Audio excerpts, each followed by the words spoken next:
Hi, this is my book, What a Real Man Is. Um, this chapter I'll be discussing is A Real Man Works Hard. Please hit the like button and the subscribe button. A real man works hard. He works especially hard to provide for his family. I grew up in the old school days, and I appreciate to be the breadwinner in the family. I want to be the one making the most money because I was a man, and I grew up that way. But when we look at society today, there are a lot of women working, and some of them are making more money than men. So it is more commonplace to see women dating men with less money. Women are getting an education, better education than men out there today. Because of this increase in economic power of women, there's a decrease in economic power of men, especially men who are minorities. For if women didn't have jobs, then the men would have filled those jobs, and once again, men would be responsible for bringing home the bacon like they did in the olden days, and leaving women to be responsible for cooking that bacon up. I love me some bacon. I'm not saying that women should not have jobs, but just showing how it throughout time, how it impacts available jobs for men, and replacing men as the breadwinner of the family, which in the older times they were the breadwinner. This all along responsibility of men has now been shifted to become a responsibility of a lot of women. This shift causes men who cannot find jobs or who have inferior jobs to women for many reasons to feel inadequate as a mate when he when a man dates a more successful woman. Frankly, I think that no real man should ever feel less adequate to be with a woman just because she makes more than him.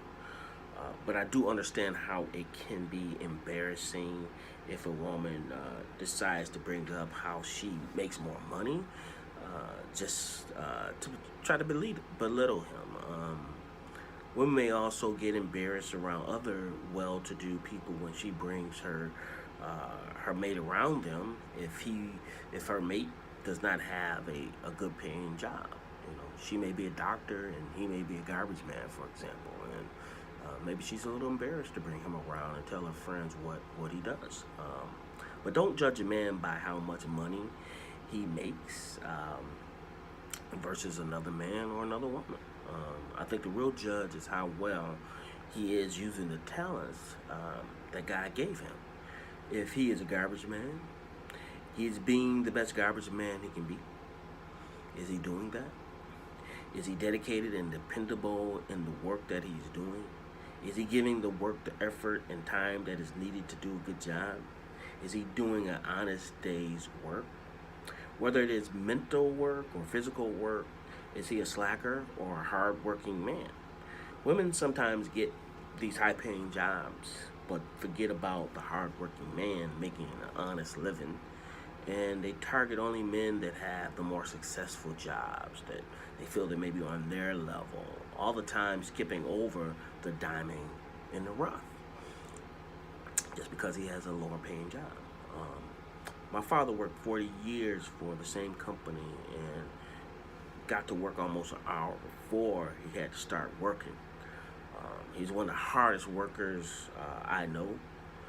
I think a lot of this hard work is because he grew up on a farm, and that was some hard work. So it probably made other jobs look easy.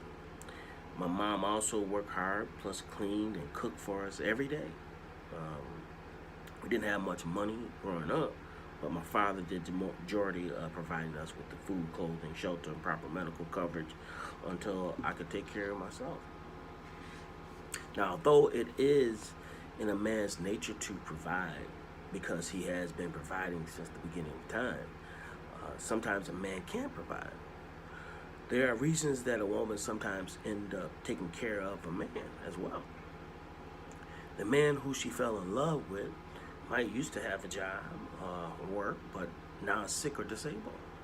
Her loved one might have lost a job and is in between jobs and currently looking for another job. Now, there are healthy men going around living with women and not having a bucket to pee in or a window to throw it out of, is what they used to say. Men do use women for their money, and because a woman is getting some attention from this user, she doesn't mind spending money on him, giving him money and taking care of him. There's nothing wrong with helping someone down on their luck. But if you are doing all the giving and he is not giving back anything in return, you don't have a real man. You have a user. Now, if your man is working at a fast food place every day and only making $300 a week, and you are a doctor making $3,000 per week, he may not be contributing as much as you, but if he is doing his best with what he has to offer, he is being a real man. You just happen to make more money than he do.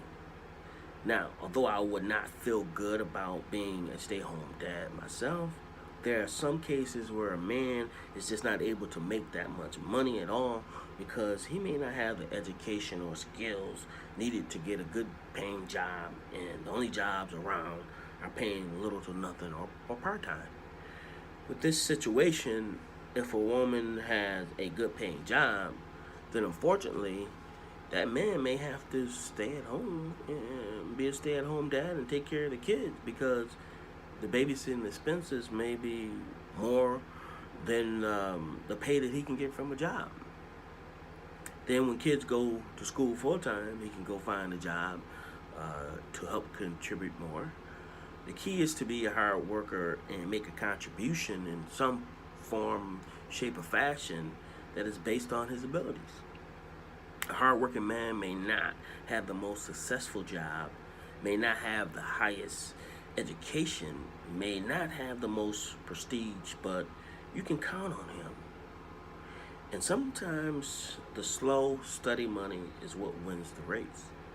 I guess my point is, it is not fair to judge a man by the money he makes, but it is fair to judge on how hard he works, because a real man works hard.